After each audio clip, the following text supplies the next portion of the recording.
Uncle.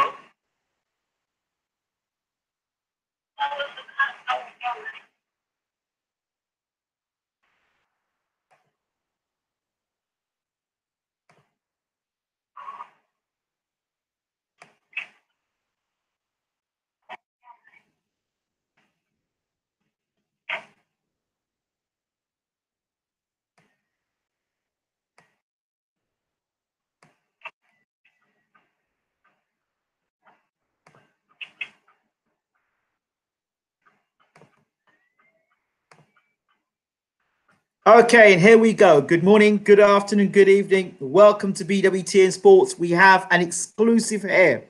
We've just finished watching Alexander Usyk blow away Tony Bellew in the 8th round with a devastating straight left. We have a former trainer, the man that took Alexander Usyk to become WBO Cruiserweight Champion of the world. We have on the line, live and exclusive, Uncle James Bashir. Uncle, how you doing? I'm doing fine. Uncle, great to have you back in the room. How have things been with you? Everything's been going pretty well. Thank God.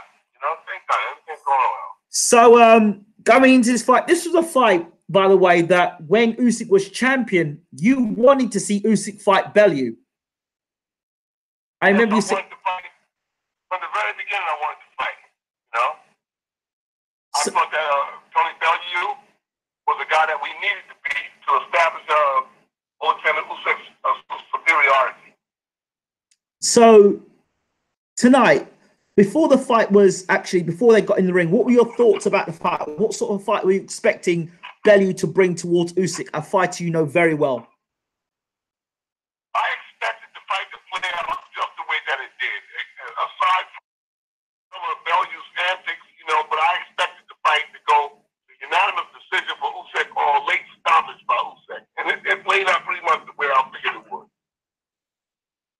Now, the move, we spoke about this, the move from Bellew to take Usyk on at cruiserweight rather than stay at heavyweight. People say I'm making excuses for Bellew, but I said you just can't drop, after having 2 years at heavyweight and being heavy at heavyweight, to then just drop down to cruiserweight. You knew the risk of dropping that weight.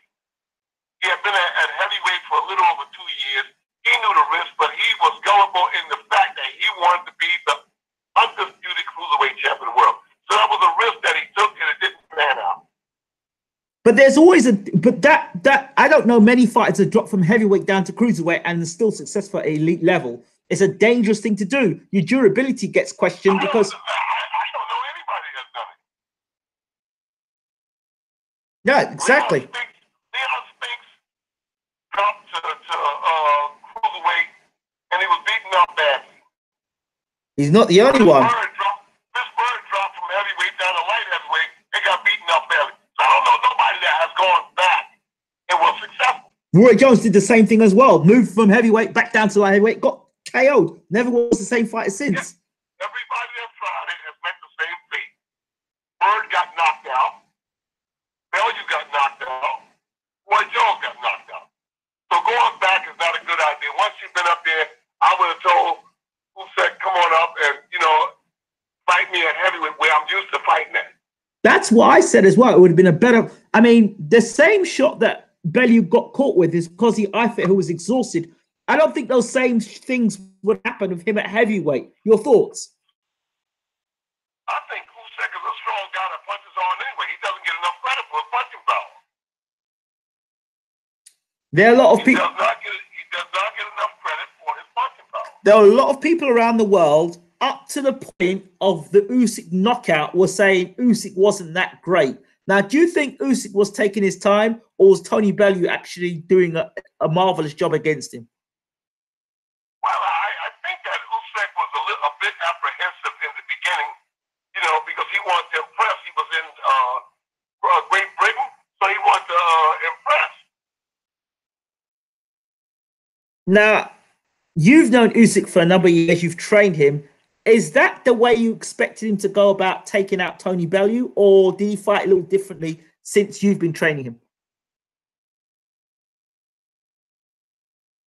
He fought differently from when I was training him. He's taking more risk now that I don't think he necessarily needs to take.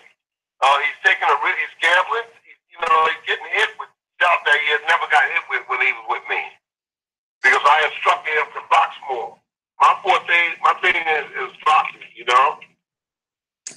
was alarming the amount of times Usyk was being caught with a straight right hand to the head and to the body.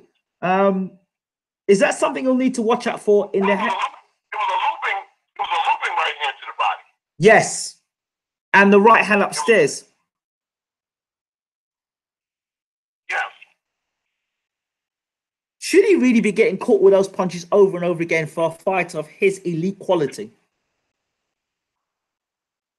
Not repeatedly like that, you know? Okay.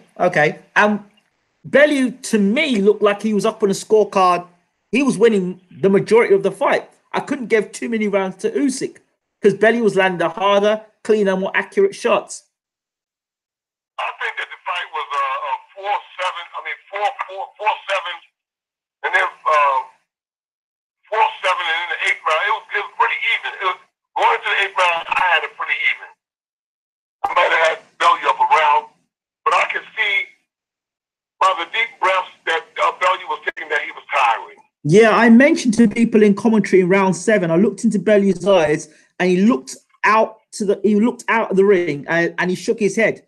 And at that point, I said to the people while I was commentating and listeners, I said to listeners, "Hey, it looks like Bellew might be feeling the weight drain. They're coming back down to cruiserweight, and I think he's shot." The next round, I started watching his legs and his movement. I said, "No. I think Bellew is exhausted here. It's only a matter of time." And as I said that, boom, Bellew hit the canvas. I'm sure Usyk was putting a lot of foot pressure on Bellew. A lot of foot pressure. Wherever Bellew went, Usyk was right in front of him, pushing him. And that's Usyk's forte. His forte is stamina. He's going to push until something breaks. And that's exactly what happened with Bellew. Now, I was talking before the fight, and I said the strategy for Bellew would have to be to put Usyk on the back foot and keep his head on his shoulder and work inside on Usyk and don't allow him to get any length. Your thoughts on how that fight would have turned out had Bellew tried to push the agenda and put Usyk onto the back foot? Well, that strategy would have made Bellew, it would have cost him a lot. Why is that? Because Usyk is a good infighter. He's a better infighter than what he gets credit for. Okay. And about Bellew coming close, you saw Bellew wrap his arms around Usyk and tie him up. Yep. He didn't want to fight on the inside. He had no intentions of fighting on the inside. He wanted to pot shot Usyk from the outside and try to confuse him. But you saw clearly how he wrapped his arms around Usyk's arms because he did not want Usyk's hands free on the inside because Usyk would have counterpunched him. Combinations and counterpunches, he hurt him bad. From 1 to 10, where would you rate the Usyk performance? He got the KO, so I'd rate this performance an 8. Okay. I'd rate his performance an 8 because I think that he took some punches that he didn't have to take, and those punches from bigger punches could really hurt him. Okay, so now you have to say that he's finished at cruiserweight. There's nothing more for him to do at cruiserweight, really? No, his next fight has to be at heavyweight. There's nothing else to do at cruiserweight, nothing at all. He has nothing else to prove at cruiserweight. He has to move on. So now the big fight, talking about him fighting Joshua. Is this the right time for him to fight Joshua? So sometime next year around maybe October time? I think you got to ride the win when the momentum is with you.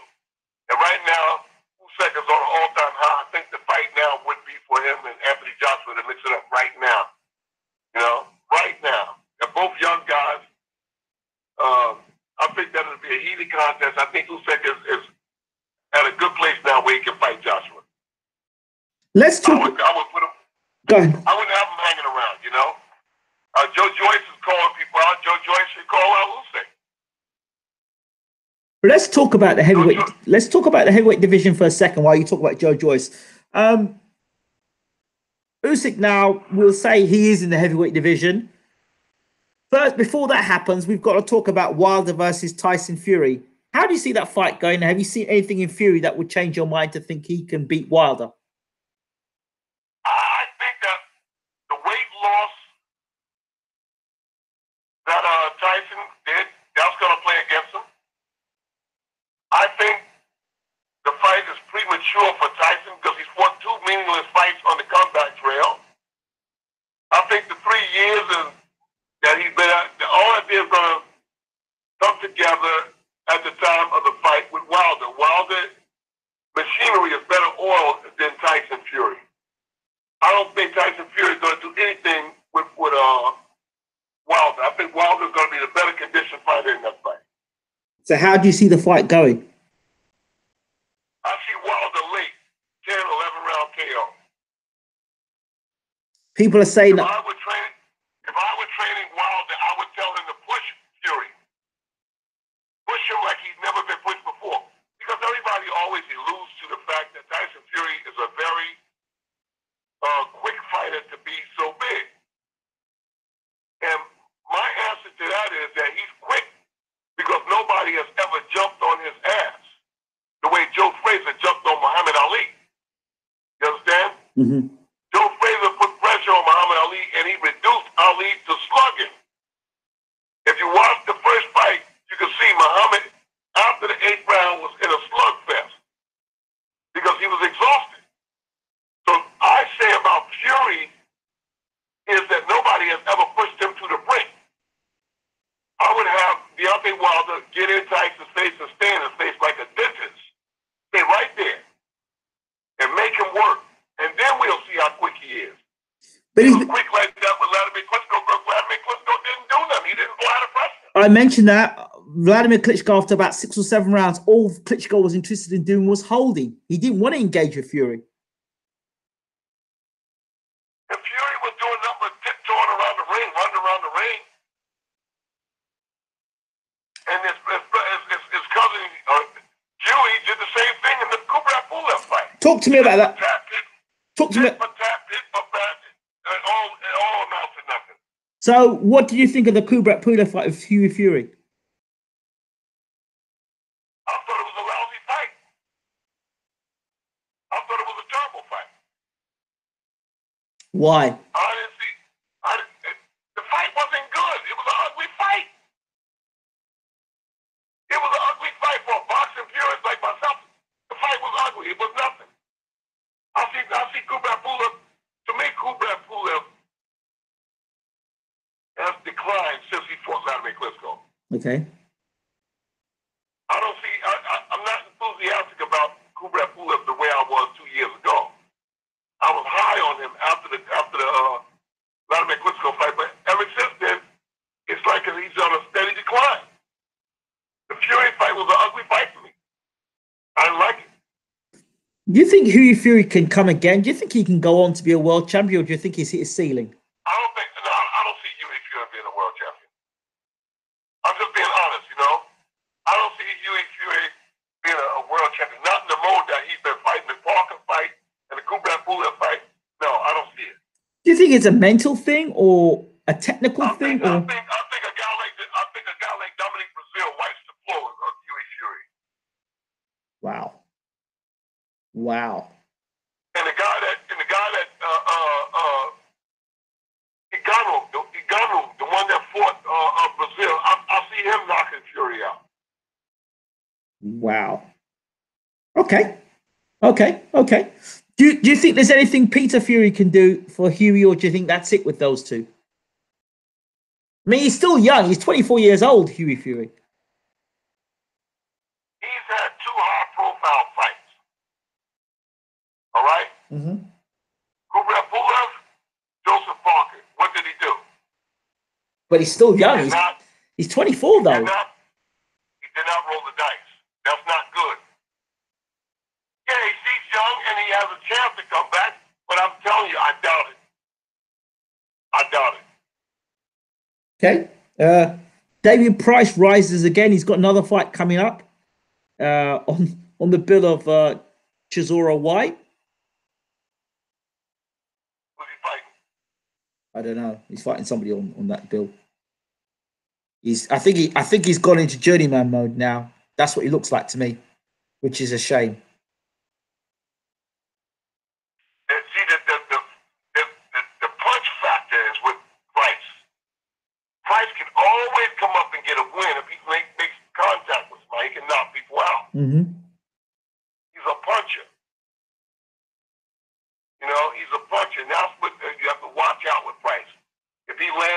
by his chin, by his temple cleanly, he can put him out of there. Okay, fair enough. But as it stands, I don't see him going nowhere. Okay. Daniel Dubois' performance against Kevin Johnson. Did you see that? Yeah, it was an old tricky guy with a young guy, you know? Mm-hmm. And Daniel looked like he got a little frustrated in there, you know? Were you surprised that Daniel didn't blast him out of there like Joshua did? Well, Kevin realized early that he could trick Daniel, you know? And that's what he did. He tricked him all the way to the decision. Okay. You know, he's a big, young, inexperienced kid. You know, Joshua jumped right on him and got him out of it, you know? Yeah. Joe Joyce? Daniel, Joe Joyce, the jury is out on Joe Joyce. Jury is out on Joe Joyce. I don't know what to say about Joe Joyce. He's gone to Abel Sanchez. So? I wanted you to expand on that for me. Abel Sanchez, to me, this is just my opinion. He seems to be found out. He seems to be found out now. He seems to only have one way to train fighters. And if they're getting in any sort of trouble, he doesn't know how to motivate them. That's what I was getting ready to say. That Abel Sanchez seems to like guys that can punch. But the guys that he has doesn't show me a lot of etiquette when it comes to boxing. Garcia, Triple G, and now Joe Joyce. These guys are big punches, but I don't see much etiquette when it comes to boxing. It seems when his fighters seem to be up against movers, the common thing Abel seems to be saying now is, well, you know what? Hit him harder or hit him more, or you know, if you can't do this, then let's go home. What's the point of being here? He doesn't seem to find any other way of motivating his fighters when things are going difficult for them, or he doesn't need to give up another game plan when things are going wrong. That's when a trainer's mettle is tested. When their fighter is not having his way. That's when the mettle of the trainer is tested. To come up with a device, to come up with a way to be conclusive in having their way with the fighter they're fighting. You got to come up with a strategy. You got to come up with a plan to turn the thing around. And that doesn't seem to be Abel Sanchez's forte. It's just like the Triple G fight versus Canelo, the second fight. I had Triple G win the fight 115-113. But having said that, I can see where judges saw it the other way. Because Canelo was backing Triple G up. He was landing combinations. He was in and out. He was twisting and turning. So he was making Gennady Golovkin look bad. So I can understand them giving the fight to Canelo, even though I had Triple G winning the fight.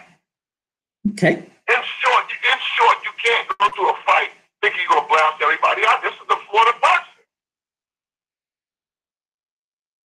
You got to show diplomacy in the ring when you win it or when you lose. You got to show diplomacy. You got to show some creativity. And that doesn't seem to be Abel Sanchez's forte. I mean, he might differ with what I'm saying. And I'm not being critical of the guy. I'm just saying what I see. You're seeing the same thing. The proof is in the tasting of the pudding. You're seeing the same thing I'm seeing about Abel Sanchez. And I like Abel Sanchez, but Garcia went out there and sleepwalked with Usyk.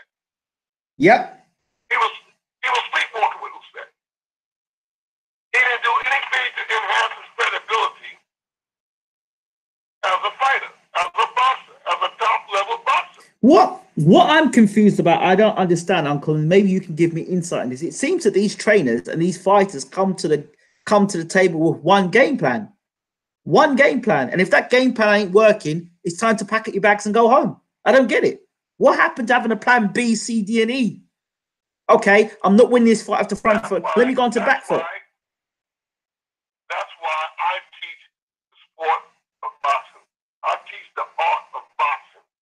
I teach the plan of boxing in the gym and in the ring at the fight. If we can't go down Burger Street, then we we go down Clinton Avenue. You understand? You got to find another way. Right. If the road is blocked going one way, if the road is blocked one way, then you have to find another way. Creativity. And you do that inside the gym. Right. You can't train a boxer. You can't train a boxer in the locker room. And you can't train him in the corner. No. When you step inside the ring, it's time to execute the plan. Well, I don't understand. Okay, one strategy is not working. I'm coming forward in straight lines. It's not working. I'm getting picked off. Why don't I get off the back foot and start counter punching you instead? Why don't I, instead of moving to my left all the way, why don't I start moving to my right instead? Why don't I start moving towards your right hand? Why don't I try and take your right hand away from you? Why don't I try and take your left hand away from you? Tonight, I watched Bellew. Usyk would pump the double jab, and he would come with a wide left hook. A wide left hook. And Bellew would never see the hook. Mm-hmm. It kept landing. He couldn't see it. So I would think that the trainer would say, hey, when the guy starts double jabbing, step back, because he's throwing a wide hook. A wide hook that you won't see until it's at the doorstep. And ultimately, that same hook put him down. He stayed there. Usyk went forward with a double jab, and he would fire the left hand. And if you notice, the left hand wasn't straight, it was wide. Mm-hmm. A sweeping left hand. And by the time Bellew saw it, it was right there. You know, Bellew got knocked out in a similar way to how he got knocked out by Adonis Stevenson. If you look at the left hand he got hit with that initially caused all the problems, it was the same left hand that Adonis Stevenson landed on Bellew. And people are saying, oh, you know, Bellew should fight Adonis Stevenson at cruiserweight. I wouldn't want to see that. Bellew never moved to his left. Bellew never ever moved to his left the way he should have been moving. He should have been moved to the left to take the steam off that left hand. Bellew should have been moving to his own left to take the steam off of Usyk's left. But he stayed right there in front of him. Right there, all night, the left hook was coming fast, the left hand was coming fast. Sometimes it missed, but I knew he was going to land it. I knew sooner or later he was going to land it.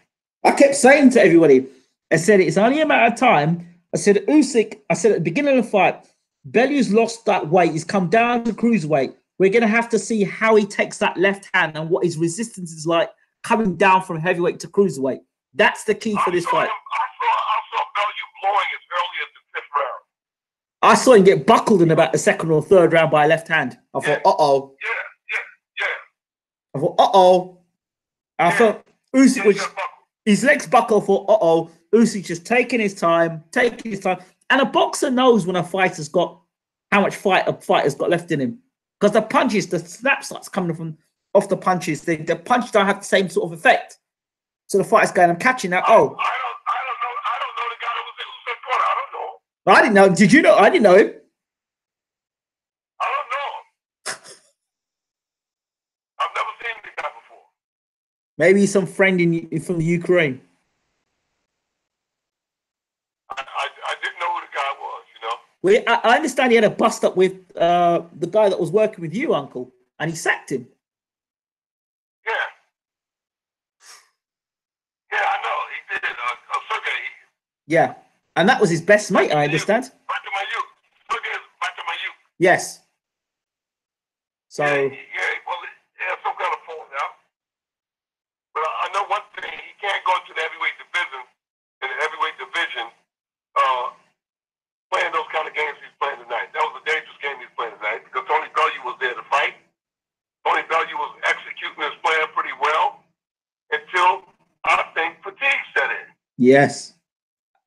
When fatigue sets in, once that fatigue sets in, game over.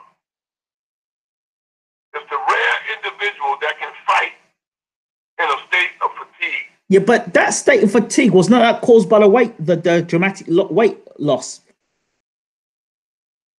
Well, it could have been a combination of things. It could have been a weight loss. It could have been the activity of Usyk. Because if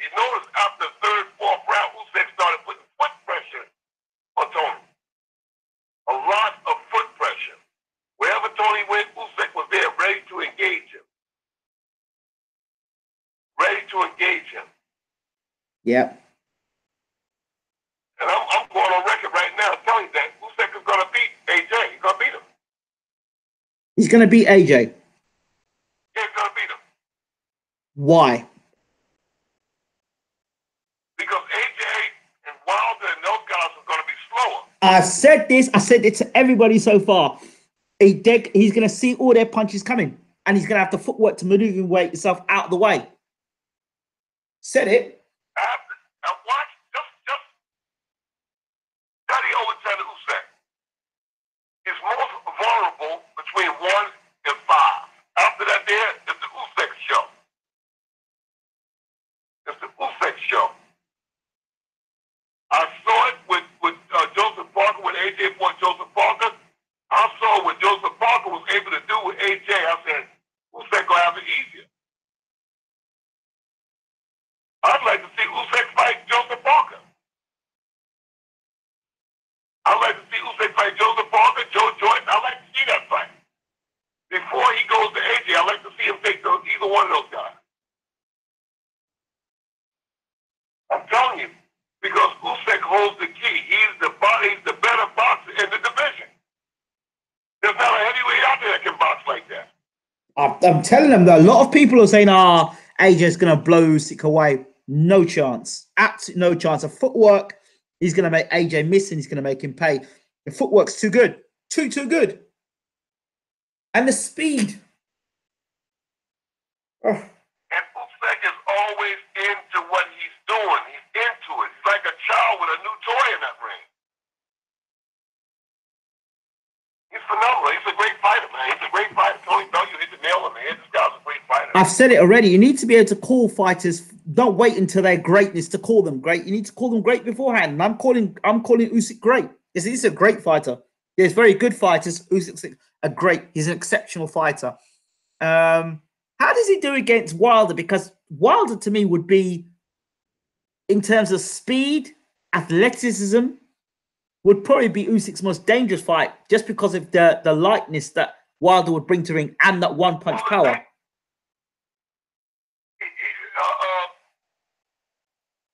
He'd have a problem with Wilder and AJ too, because they're heavy-handed guys. They're heavy-handed guys.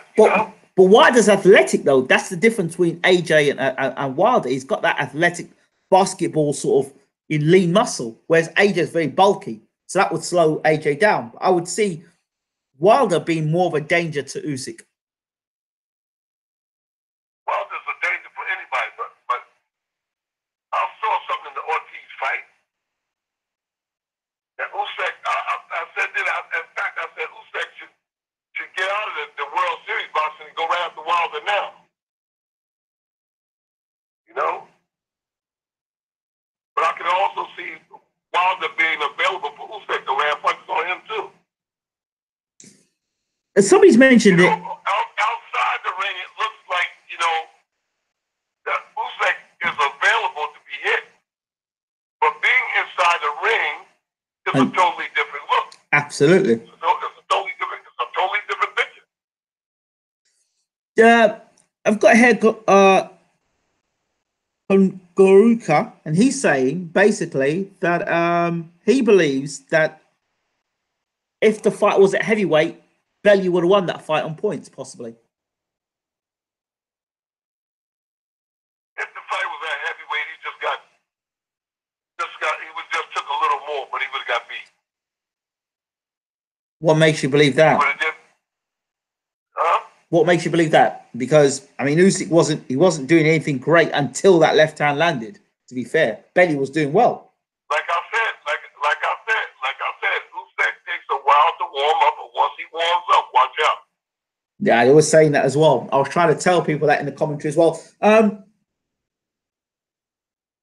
Do you think Usyk wins the fight with Joshua by KO or by points? By points. He just outpoints AJ then? Yeah. Okay. Who do you think would give him his toughest fight at heavyweight? I think Wilder, because of his awkward. Mm-hmm. Wilder is very difficult to box because I don't think Wilder knows what he's going to do next. Wilder, like I said, Wilder has that style, like olive oil, Popeye's girl, He's throwing punches under, he's doing everything that you shouldn't do. But he's athletic enough to get away with it. It's the speed he'll have, and he'll see those big punches, big looping punches coming from all the heavyweights. Yeah, I think that Wilder, like I said, he has the athleticism, and he's awkward, so it's very difficult to have your way with him. But Usyk is kind of awkward himself if you look at it. I think some people are concerned about the scoring system in the UK. If Usyk were to try and win this fight on points, he'd have to knock AJ out. I think that I don't think you have to worry about it. I think that AJ puts up a heck of a fight for 6, maybe 7 rounds, but Usyk takes over going down the stretch and wins the fight. Okay. AJ is you know what? AJ is a smart guy. He's not going to underestimate Usyk at all. He's going to be in shape. He's going to be prepared to fight. But even at his best, Usyk is the same guy. He's going to be in shape. He's going to have skills. He's going to have speed, and he's going to have a kick on his punches. Does he take that Wilder right hand? I don't know if anybody can take Wilder's right hand.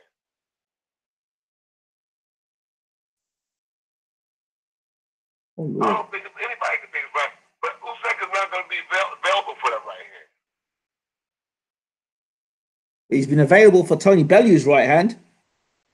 Yeah, but that ain't Wilder. And he's got a longer reach as well. And Bellew was that cruiserweight. But Wilder's a fast heavyweight. Yeah, he's fast. You'll see how it goes down the stretch. I got Usyk beating him.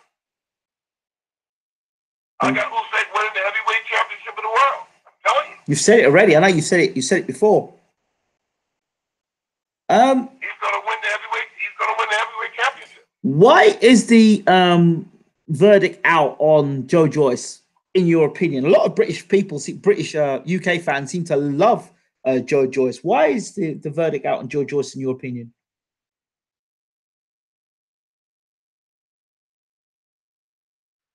So robotical. We've got to see if Abel Sanchez is going to have an impact on his style. Joe Joyce is a very robotical guy. No robot is going to beat Usyk.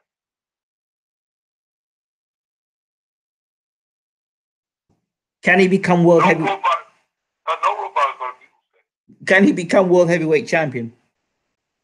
Who? Joe Joyce. Like I said, the jury is out on Joe Joyce.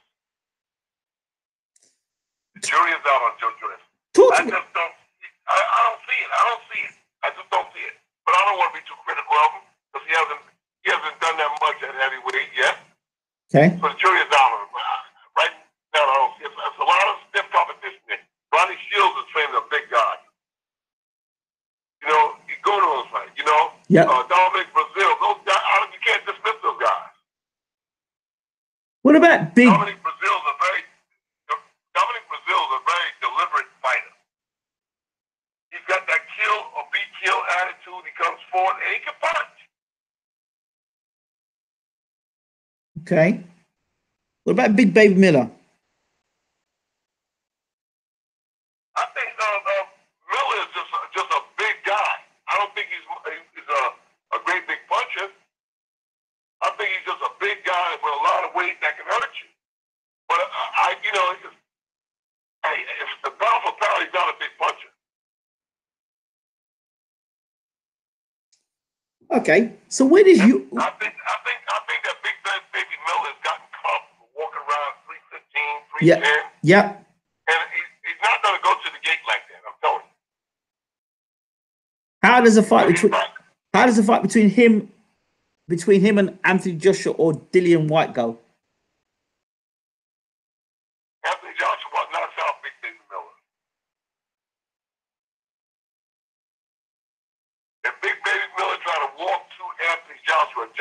will knock him out. That's my opinion. If Miller tries to use his girth to bully Anthony Joshua, he's making a very deadly mistake. Go on. I can see him standing there with Dillian White more so than Anthony Joshua. Okay. Here's a fight. Usyk versus Luis Ortiz. Battle of the Southpaws. Ortiz wouldn't know where to find Usyk in that ring. Ortiz would never know where to find Usyk in that ring. Ortiz would get busted up, cut up, maybe stopped in 10th round or something. Usyk would give him too many angles, too much speed, too many combinations. Usyk wins that fight. Now, there was a fighter the other day I spoke to you about. I was giving him high praise, Martin Bakole. And you warned us beforehand, before the fight, what Michael Hunter could bring to the table. And I was stunned at what I saw. I told you before the fight happened that they was making a big mistake taking on Michael Hunter. I told you before that, and anybody else that was listening, that they was making a mistake. If they was trying to move Martin, this is a mistake to take this fight. And what happened? Exactly what I said would happen. What did you make of the trainer wanting him to fight on with the injury and say we can fix it afterwards? Well, he did what the trainer was supposed to. He tried to get it out of him. He thought that he was mentally breaking down. He said, no, you got to fight. So the trainer did his job. He did his job. He tried to push him past the pain. I know a lot of people were criticizing Billy Nelson for doing that. In your opinion, as a trainer, would you have done the same thing? Yeah, I might have tried it. He wasn't in dire faith, as far as I could see. But the way he presented it to the trainer was that I could possibly go on. And the trainer said, yes, you can go on. He said, no, my left arm is hurt, but it seemed like he was just complaining. And that happens to fighters. Sometimes they over-exaggerate the situation. So he was saying, no, you got to go back out. He said, no, my arm hurt. Okay, then use your other arm. You want to be a champion. You're not the first guy that had difficulty in the ring. Use your other arm if that arm is hurt. So the guy, the trainer, did the right thing by trying to egg him on and say, go forward and keep fighting. I wouldn't criticize him for that. Okay. If the guy ultimately said, look, I can't go on, man. I'm not going back here. I can understand either or. I'm not hard on the fighter because he did it. And I'm not hard on the trainer because the trainer's trying to get him to go back. But what about saving him for another day? He didn't have to get knocked out. He could have got stopped in his stall from an injury. Some fighters have done that. Yeah, but, if he still, the trainer said, look, we can go on. You can do it. It was no outward injury. The trainer couldn't see that arm was hurt. The trainer just saw the guy's face. The guy's face wasn't busted up. He wasn't cut up. He wasn't swelled up. He could go. He said, look, go forward. So I wouldn't condemn the trainer for that. So a lot of the things the trainer will say, he takes a great punch and, he's been in there with Joshua and Joshua couldn't move him and all this stuff. But yet he got knocked out by a guy who isn't a noted puncher. What people don't understand is a lot of things knocks people out. Frustration, anguish. You're hitting me, I'm not hitting you. Mentality is a great asset or a deterrent inside the ring. So a lot of things creates a knockout. A lot of things. Michael Hunter didn't look that good in that fight either. I thought he was tiring. Yeah.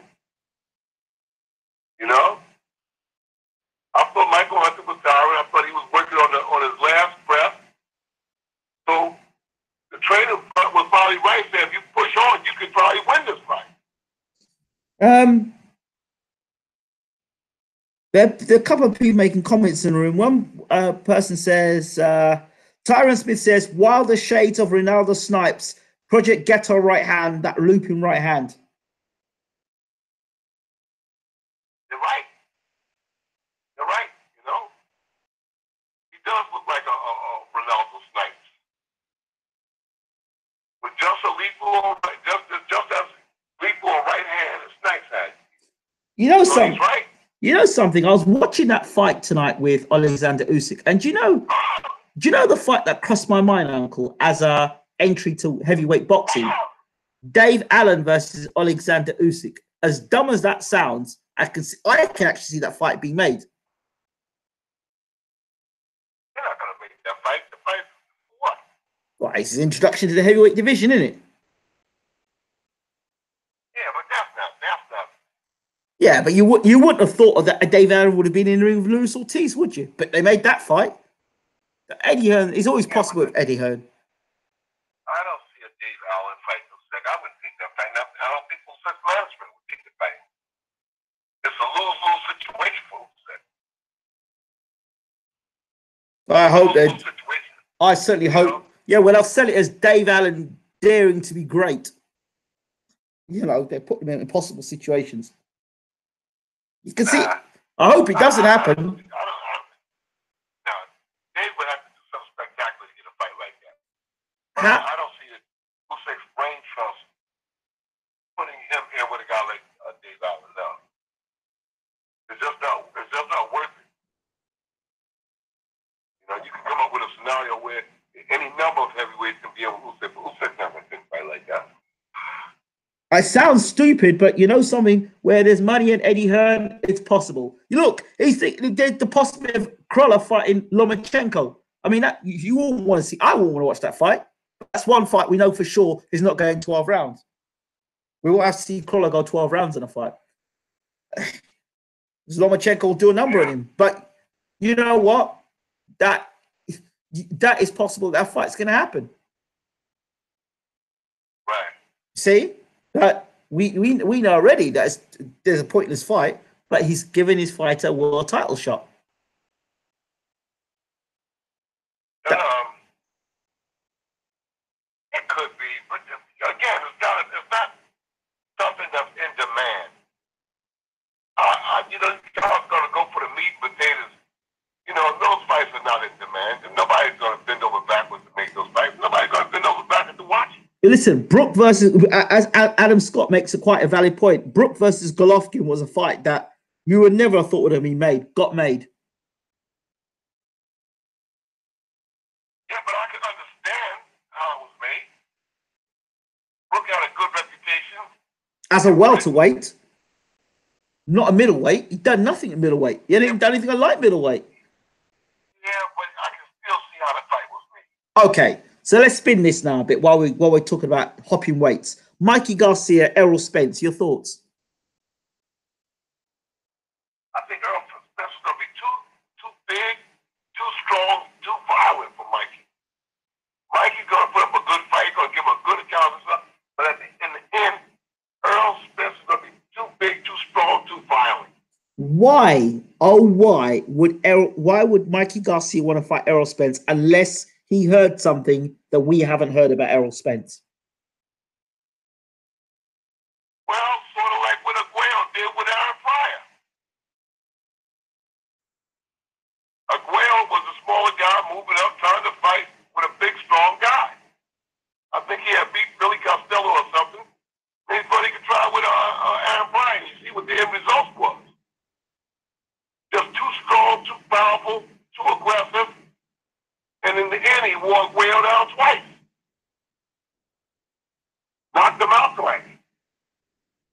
I'm not saying Errol's going to knock Mikey out, but it's very possible. Now, you see, Mosey, this is a strong, violent fighter. Mosey jumped up 2 weight divisions and beat the brakes off of Oscar De La Hoya.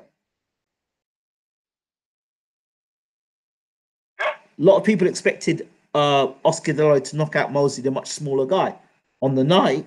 And then in the rematch, it was just as bad a beating. Again, you're talking about a special fighter. You know, Mosley is a throwback fighter. Mosley fought Oscar De La Hoya twice.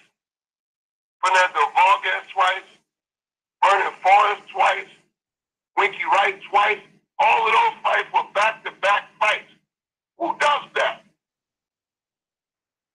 Who does that modern boxing? They fought back-to-back fights. Nobody in recent history hasn't done anything remotely close to that. He fought those guys back-to-back. You understand? All four of those top-notch fights, he fought them back-to-back. Who does that in modern history? Nobody. Nobody in modern history has done that. Okay. So, you know, Mosley was a very special fighter. So where did you put Mikey Garcia then? Just a good fighter or a very good fighter? Mikey Garcia is a very special fighter too. But I still don't see him doing anything. I can't see him putting a dent in Earl Spence. I don't see it. Would it have been better if Mikey Garcia had gone and fought Terence Crawford instead?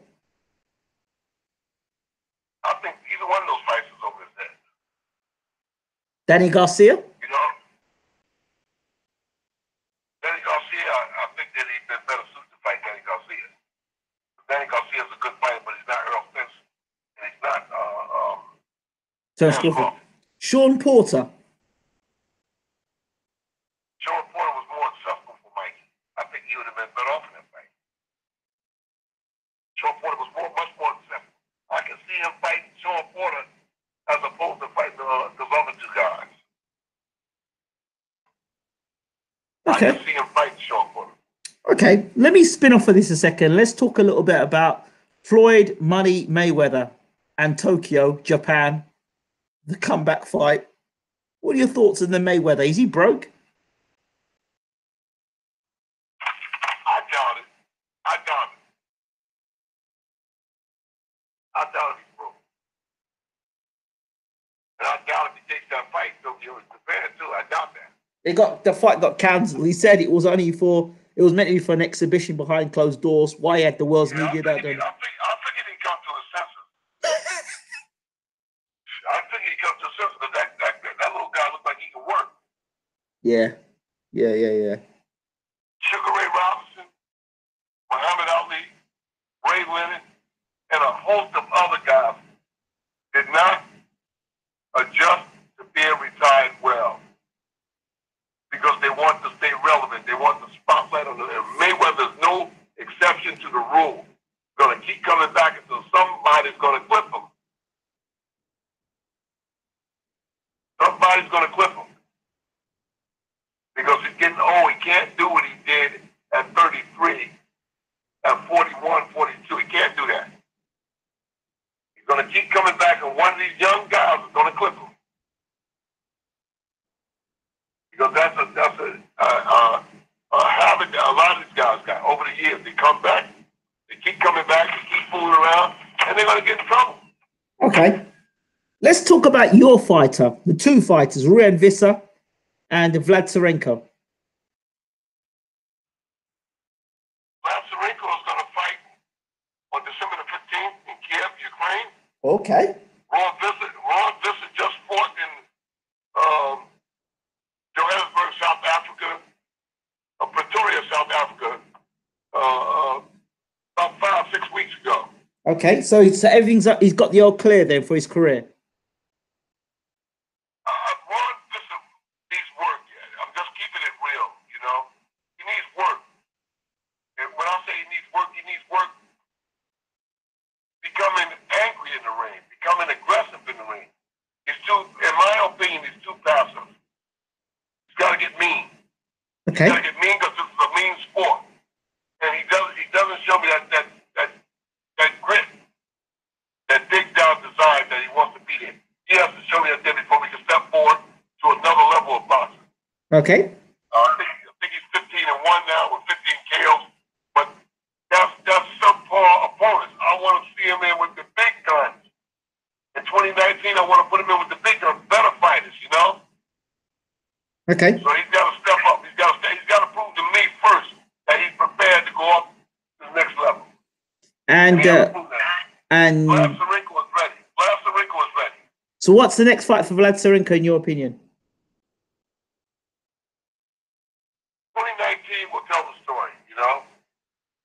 We're going to close this fight this year out. And Kiev, Ukraine on the 15th of December. But 2019 will tell the story in direction and what directions we're going to head in. But I think that Bashir was ready.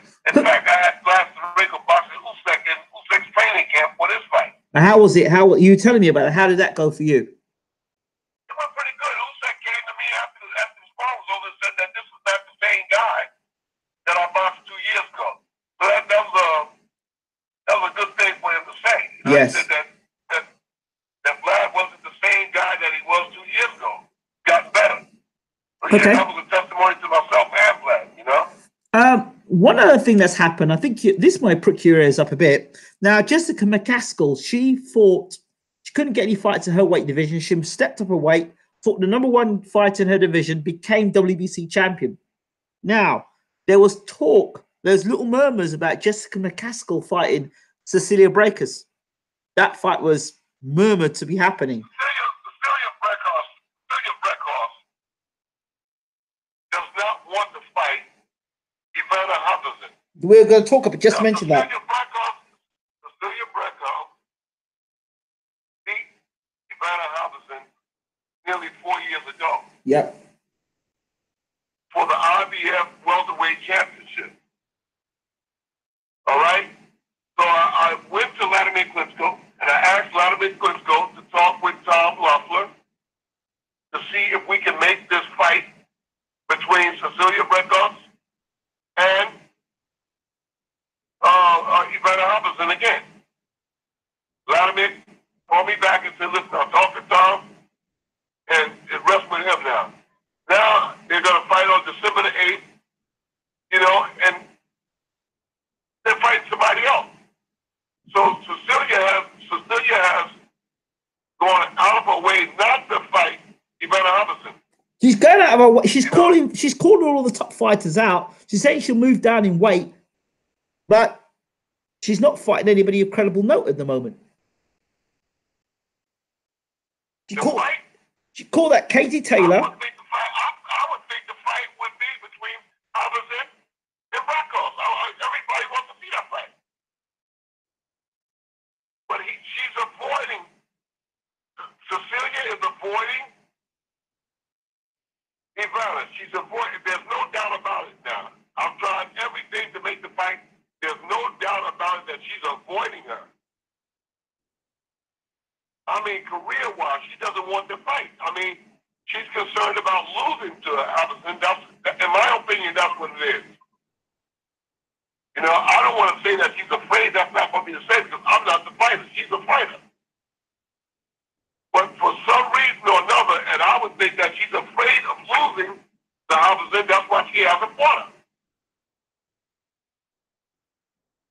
I want to fight. You know, Ivana Hutchinson wants to fight. So I'm trying to figure out what's the problem. What is the problem? So when is Ivana going to fight again? Ivana's going to fight on December the 8th. Okay. I told Ivana that you cannot sit around and waiting for Cecilia Brækhus to fight you. You have to keep the machinery going by fighting.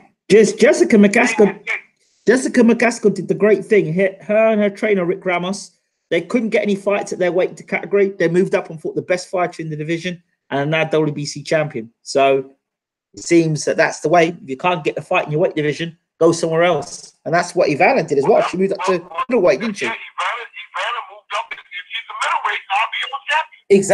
Exactly.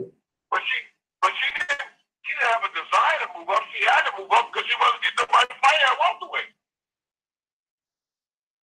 Do you think she can get a fight like? We don't hold it down. December the 8th, we volunteered our services. We'll fight Cecilia Brækhus on December the 8th. We'll move down. They totally ignored us and went another way.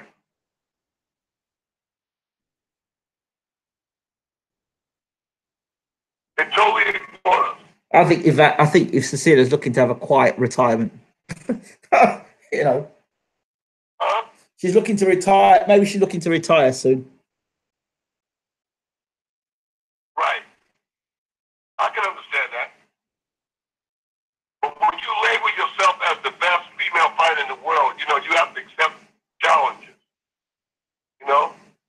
trying to get out the door without having to face Harbison again. All right? I'm making it clear here on your program that she's trying to get out the door without having to face Ivana Harbison. Well, then why don't you guys put pressure on putting for that fight and get into a mandatory position? Then she has to fight you. But Ivana was there. She was there for 2 years at the number one spot. She wouldn't fight her. That's why she moved up to middleweight division. For 2 years, Ivana was trying to get in a rematch after she lost to her.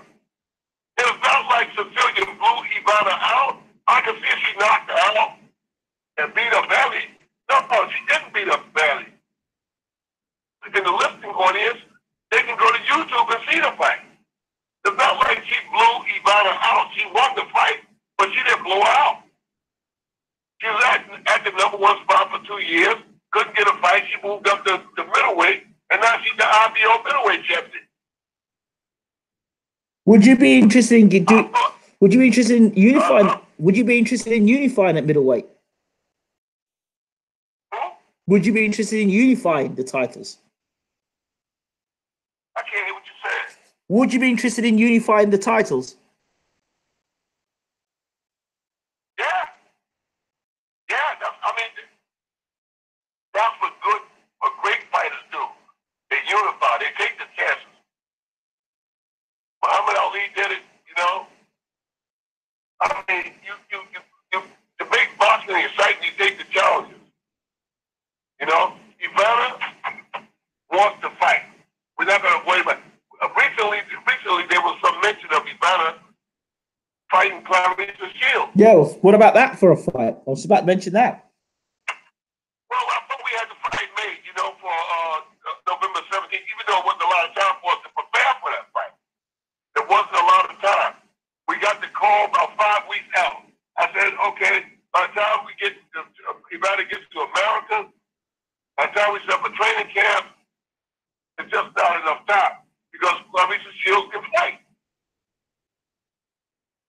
So I didn't want to come Russia here to the United States, set up a training camp, and get 2 weeks before they get to fight Clarissa Shields. But would you? I don't want that.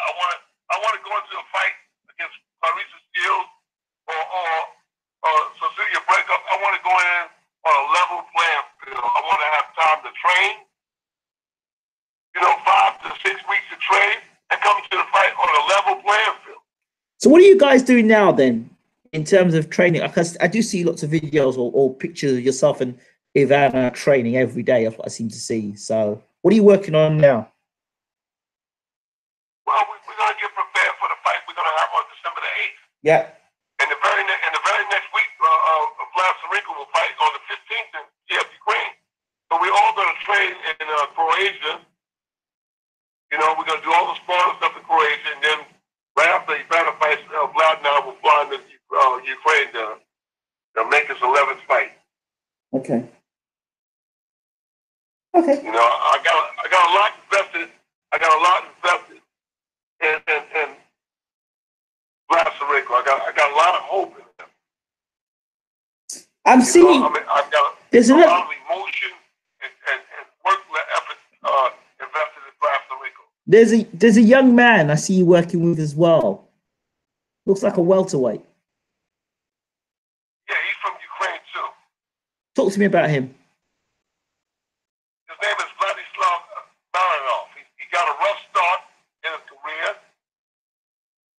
Took him into South Africa, and the first fight that he fought in South Africa, split decision, he lost. But I thought he won the fight. Okay. You know, but somehow they had a split decision they gave to the other guy. That happens. Okay. He just won his second fight in South Africa. That too was a split decision. I thought that he handily won the fight. So I don't know what the judges are watching, but I'm telling the kid that you got to go out there and finish these people because the judges are seeing things that everybody else is not seeing. You know, so Vladislav Baranov, he's out of Ukraine. You know, he's a rough, tough kid. He can punch. You know, he can punch. And those guys that he's hurting down there, those guys, once they get hurt, they're gone. They're out of there. They're running around the ring. They can't win a fight running around the ring, and they come up with split decisions. So it happens. But you got to just put your nose to the grindstone and start getting these guys out of it. Okay. Okay. Is there anything else, Uncle, that I've missed out on or we haven't talked about tonight? I'm just excited about Blasarico. Ruan Visser, I'm just as excited of him, but he's got to change his attitude. He's got to get more into the mode where he wants to hurt people. He's too passive in the ring. I'm calling a spade a spade. I'm calling a spade a spade. He's too passive. He's got to go out there and take charge. He's a big guy, 6 feet 9, 275. He should be knocking people out. He's got an 88-inch reach. I mean, he's got all the tools, but he's got to change his attitude. He's got to go out there and either kill or be killed. He's got to change his attitude. That's what's holding Ruan Visser back. Okay. That's what's holding him back. In my opinion, that's what's holding him back. He's got to step up. 2019 is coming. You know, they offered Terrell Miller's people wanted to fight Ruan Visser. Joe Joy's people wanted to fight Ruan Visser. You know? And I turned both fights down because my guy is not ready. He's not emotionally ready. He's physically ready, but he's not emotionally ready. You've got to get your nose to the grindstone and start finishing these people. So has anybody contacted Vlad Tsarenko? No. I didn't think so. No, they're not going to call on Vlad Tsarenko, but Vlad Tsarenko is more in the mode. He has an amateur background. Ruan Visser didn't have an amateur background. So Vlad Tsarenko understands. He understands that when he gets to the plate that he's got to fight. But nobody's not going to do him asking for Vlad Tsarenko. No. I'd like to see Vlad Tsarenko fight in Ukraine, actually. I would like to actually see that fight. I really would like to watch it. That would be a great fight to go and see. I think that Vlad Tsarenko's going to pan out right. I think Ruan Visser is going to pan out. I think he's going to pan out. I think that he's going to come to a point where he knows that he has to perform. Now, from what I see, from where I'm standing there right now, no, we can't go to the top like this here. I would not put him in with anybody right now that's remotely a threat, because I don't think that he's come across the line emotional. I think that his boxing skills is good. They're not great, but they're good. They're solid. I call a spade a spade. I don't lie to a boxer. I never lie to my boxer. I tell him you got it or you don't got it. Right now, Ruan Visser, I wouldn't put him in there right now. He's got to prove to himself, he's got to prove to me that he's ready before we can put him in there. Okay. All right. Final words on Wilder Fury before I let you go one more time. Wilder KO 9. Not early. Huh? Not early. You don't see it's been an early fight. No. I think that's going to take some time. The Fury going to do his skate routine. He's going to be skating around the ring and stuff. So I think that Wilder catches up to him and get him out of here 9. People think there's some people out there who believes that Fury can outbox Wilder for 12 rounds and not get caught. I don't know what they're watching, but they actually believe that. No, I don't see that. Oh, they mean outbox him like he outboxed Vladimir Klitschko? Yeah. Is that what they're talking about? Because that wasn't boxing to me. That wasn't boxing. That was tap dancing, you know? I never watched that fight again, and I don't care to watch that fight again. You know, the Vladimir Klitschko, Tyson Fury fight, I never watched it again, and I don't care to watch it again. It was terrible. It was a terrible fight. I went and did re-commentary on the fight again. And there was about 5 rounds of Vlad. All he was interested in doing was just holding Fury. It was dear me. It was just an ugly fight. It was an ugly fight. I like, you know, and again, the fight leading up to that fight was ugly. The Jennings fight was ugly. The Jennings fight was just as ugly as the Fury fight. You agree? Yep. I thought that. I saw the calamity. I saw the disaster that was happening in watching the Jennings fight. I remember interviewing you and talking to you about it, and that was when you said Klitschko needs to be very wary of Fury. You were worried about Fury. Because something was missing. Something was missing. I thought that they dropped the ball in the corner in the Jennings fight. I thought they dropped the ball in the AJ fight. I thought they dropped the ball in the Fury fight. I thought they dropped the ball in the Joshua fight as well. I said the Joshua fight. Oh dear. And the Klitschko comeback? I don't think that he's gonna come back. I think he's gonna fight again. And he'll make the same mistake and not have you as head coach again. You know, what I'm saying is that to know boxing is one thing, but to have application to go forth as a teacher, as a trainer, to light a fire when a fire should be lit is a whole different ballgame. In the Jennings fight, the trainer, Johnson Banks, Vitaly Klitschko, is in the corner saying, just box him, you're a better boxer than him. Boxing Jennings? Jennings was nervous in that fight. Jennings didn't get comfortable in that fight until the 5th or 6th round when he saw that Latimer wasn't going to do nothing. It was a boring fight. A boring fight. I would have told him, cut the ring down, walk to the man behind the jab, and drop the right hand. I would have told him, hey, this is the World Heavyweight Championship. You got to do something to justify your validity in this fight. Get behind your double jab, walk to him, cut the ring down, and fold the right hand. Jonathan Banks have said, hey, just box the guy. Just box him.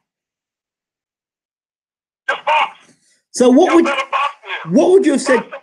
What would you have said? What would you have said to Vladimir against Fury? I would have told him to go to the body. I would have told him to attack the body. Why? He kept trying to hit him in the head. Huh? Why? Why the body? Stop all of that movement. You want to kill the guy. You want to kill the guy from moving around the ring. You got to attack the body. For the very first round, there's a lot of body there that Tyson Fury has to attack. You're trying to hit this guy in the head, and he's moving around the ring like he's up there at ice skates. Hit the body. Beat the drum. And those legs will stop jumping around the ring like see. It's so plain to see. Would they say kill the body, the head will down? Mm-hmm. Absolutely. You got to bang, man. You got to. Larry Klitschko's a good puncher. So what you want to do is you want to throw those punches to the body. You want to throw those punches to the body. You want to throw those punches to the body to take the wheels off the vehicle. And that never happened in the fight. It never happened in the fight. Do you think Fury's got the power to stop Wilder? Fury's a big guy. Anything man that hit another man on the chin or the temple or something could get him out of there, but I doubt it. Fury's not going to sit down on those punches. He's not going to sit down on those punches with Wilder.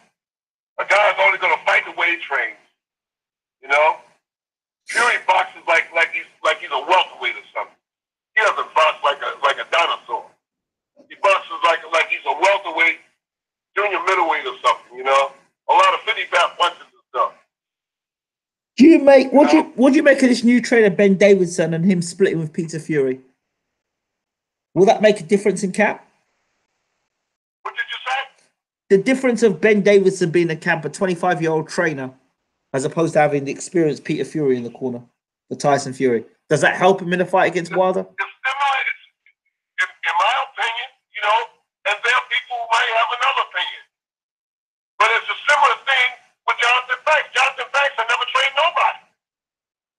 I think he was 29, 30 years old when he took the job as trainer. I said, trainer, you're going to train the heavyweight champion of the world.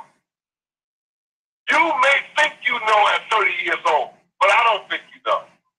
I don't think that you're qualified at 30 years old. I don't think you're qualified at 30 years old. I don't think this guy is qualified at 25 years old. What do you know at 25, 30 years old? What does anybody know at 25, 30 years old? Give me a break. Give me a break. He said he's looking at... Being a boxer is one thing. Being a trainer, a strategist is a whole different ballgame. He said he was looking at Wilder, what Wilder does, and the things Wilder does, and breaking him down.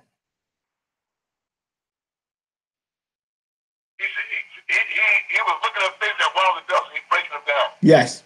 I don't think, and I don't mean no disrespect to Jonathan Banks. I don't mean no disrespect to Ben. I'm just giving my opinion. I don't think that nobody is capable of leading a trainer at no 25, 30 years old. I just don't think so.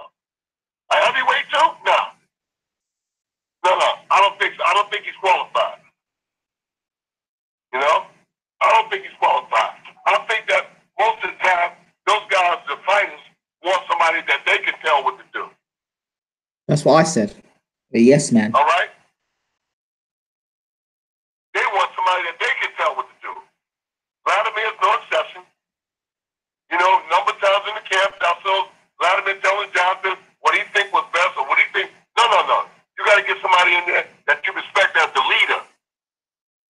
Banks was 30 years old when he took the job. Ben is only 25 years old. You're going to lead somebody for the heavyweight championship?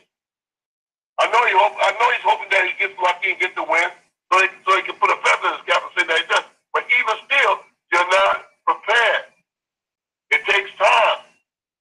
It takes time to train the heavyweights. You saw what happened after Klitschko when Jonathan Banks took over as trainer. Mm-hmm. You saw what happened. A steady decline. It was a steady decline. A steady decline. It didn't pan out. All right? Now, either Banks was telling him something that wasn't conducive to what he needed to do, or that Vladimir just didn't believe it. He just didn't trust it. Something happened because there was a steady decline. If you look at the Jennings fight, and then Jennings fight going into the Jennings fight, then going into the Fury fight, two lousy fights. For the heavyweight championship of the world, they were two lousy fights. They stunk the house out with those fights. So it's either the fighter or it's the trainer. Or both. But I'm calling a spade a spade. Because both fights are on YouTube. Go back and look at it. Yeah, I know. It's not just me saying it. It's something that actually took place. So I know. Like I said before. I don't have to hold back now because Vladimir Klitschko is retired. So I'm telling you, something went wrong. And I told Vladimir after the Jennings fight, I said, man, you can't go to the Tyson Fury fight like this. That fight was lousy. The Jennings fight was a lousy fight, man. And those fights leading up, a lot of us.